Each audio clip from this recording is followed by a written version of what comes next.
between the two groups. Now, virtually anybody in the science or medical field would say, wow, that pretty much nails it down that these two experiences are basically the same, with at most minor differences between the two of them.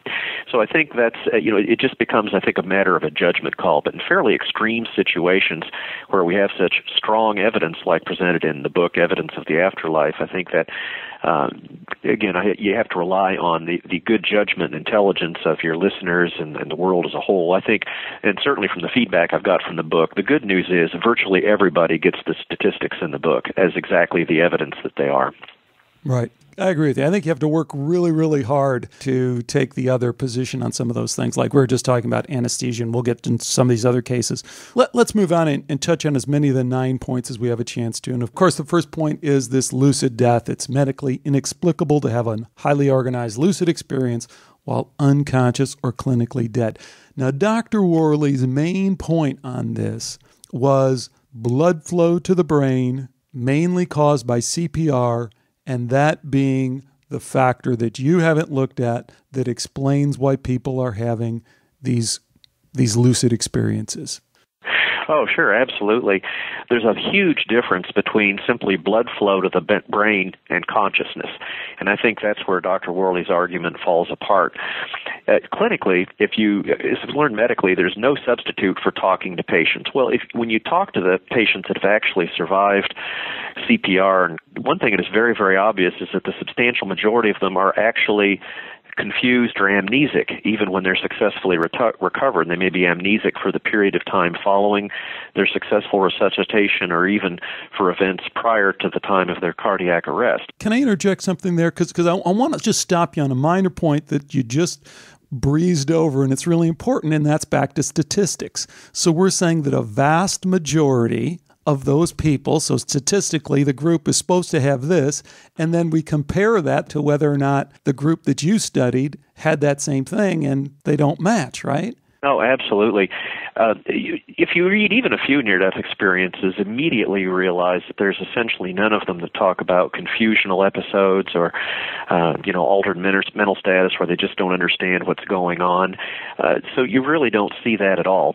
And again, for near-death experiences, they're highly lucid, organized events. In fact, in the survey we did, we found 76% of people having a near-death experience said their level of consciousness and alertness during the NDE was actually greater than their earthly everyday life. Greater. And so that's again, getting back to statistics, that's 3/4, and the substantial majority of the remaining 24% still had at least a level of consciousness and alertness equal to their earthly everyday life. So for that to be the statistics that you consistently see during near-death experiences and balance that with the substantial majority of people being confused around the time of their successful resuscitation from CPR, you really have to come away with the conclusion that even if there's blood flow to the brain induced by CPR as a life-saving maneuver, by no means is that correlated with clear consciousness, and certainly nowhere near the level of consciousness and alertness with near-death experiences. I mean, you just don't see that. But also, in addition to that,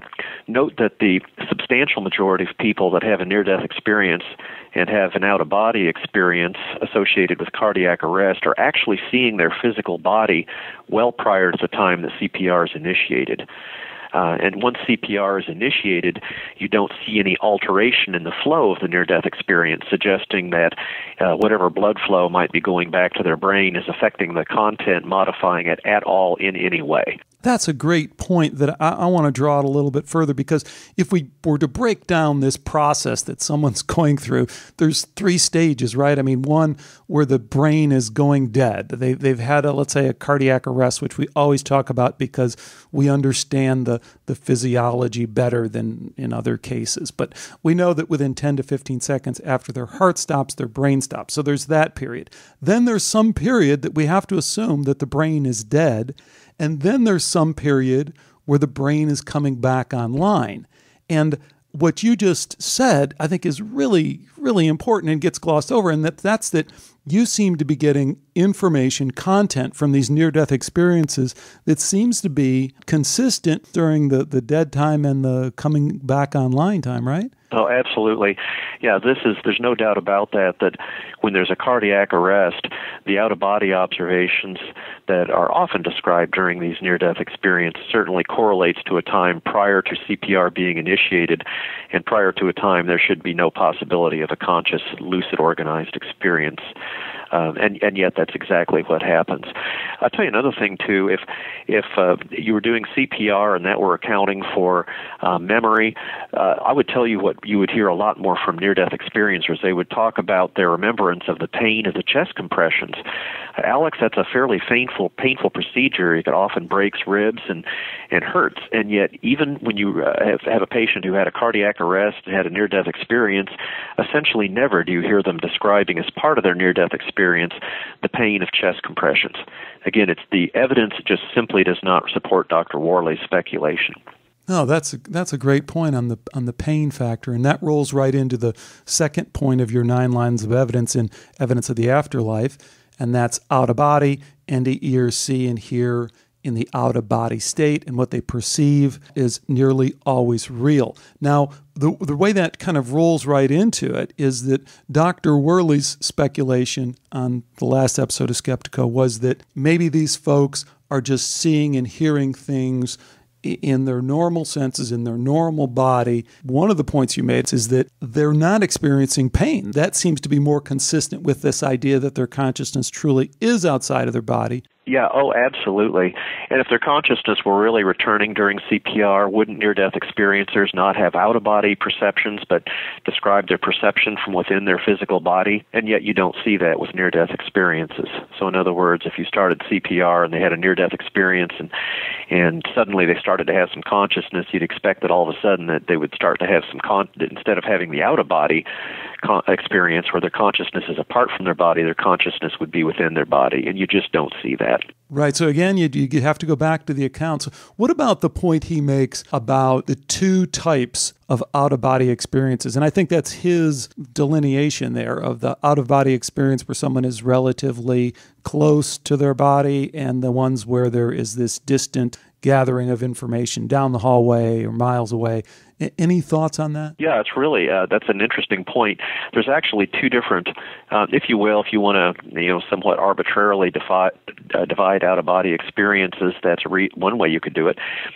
Certainly, most out-of-body observations during NDEs are of events going on around their physical body, and yet there are dozens of these out-of-body perceptions during near-death experiences where they can hear and see events far, far removed from their physical body, often in completely different rooms, geographically far away, where any possible physical sensory awareness should be absolutely impossible. And yet when they make these very remote out-of-body experience observations, their accuracy is absolutely the same, about 96%, as it is their own of the observations of events going on around their physical body. So no doubt about that. That's the evidence, and Dr. Worley can never really come up with a good explanation for that at all. So you mentioned that distinction would be arbitrary. You're saying from the data you've seen, you don't see any reason to separate out based on the accounts, based on the information you're getting back. There's no substantial difference between people who are describing events close to them and people who are describing events further away from them. They're both highly accurate. Any geographic distance. I mean, how far of a geographic distance that you would want apart from the body before you're going to call distant OBE observations? No one's really made that distinction in the NDE literature. So, really, the bottom line is just another strong line of evidence for the reality of OBE observations, that they're equally accurate even if these observations are far, far away from their physical body.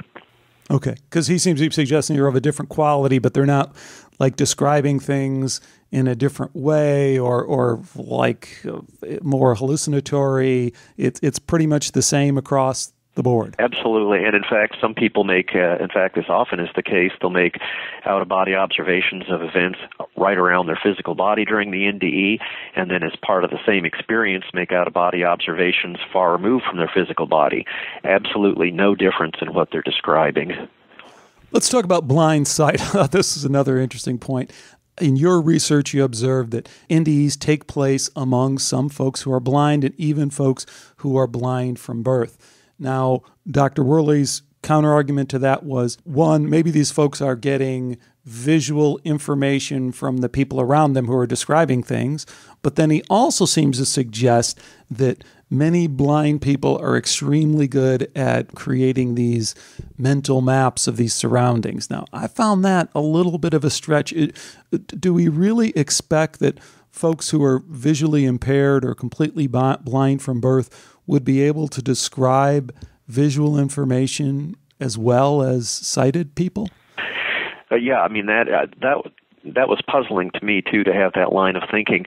And by the way, all of a sudden, for people blind from birth, the first time they have vision is while they're unconscious or clinically dead. I mean, it really doesn't add up. But certainly, the people that are blind may get some visual information from people around them. But when you talk to people that have been blind from birth that have a visual near-death experience, as they typically do, the near-death experiencers themselves are very clear that this vision is a unique perception to them. No matter what they've done in the past as far as mental maps or gathering visual information, whatever that means, the actual ability to see during their near-death experiences is a new experience to them. It's clearly different from anything else going on in their life.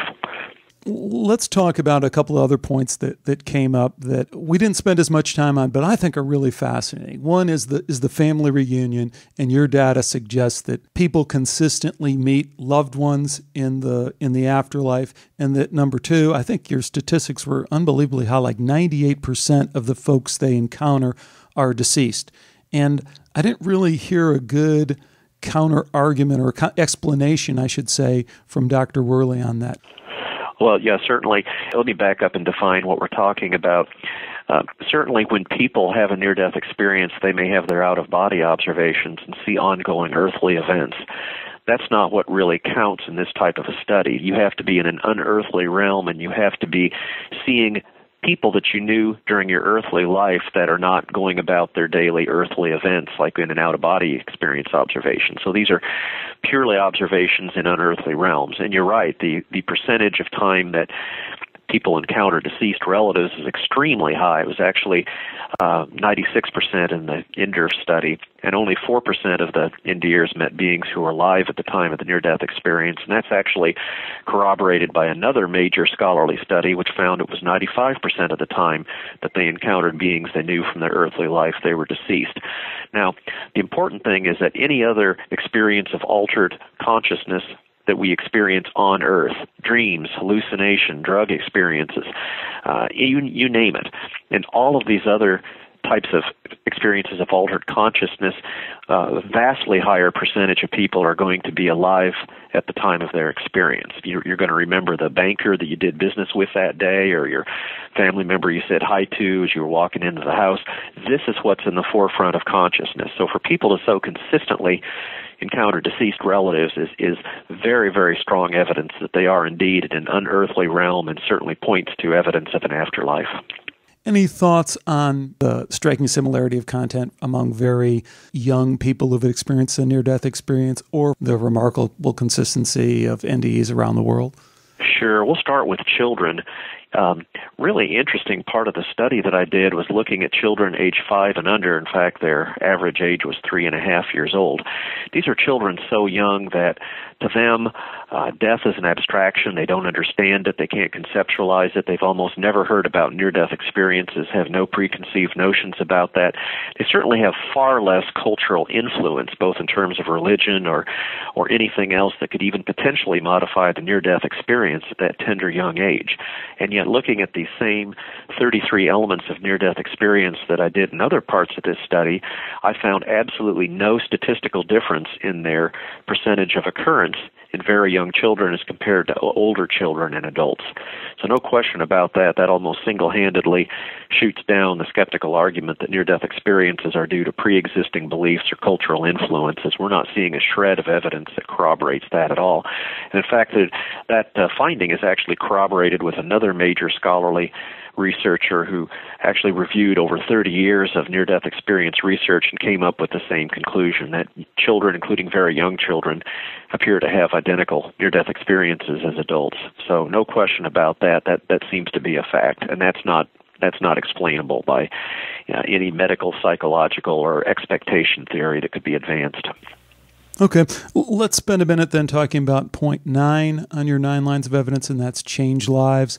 NDEers are transformed in many ways by their experience, often for life. And I think Dr. Worley suggested that a brush with death could change anyone's life. And also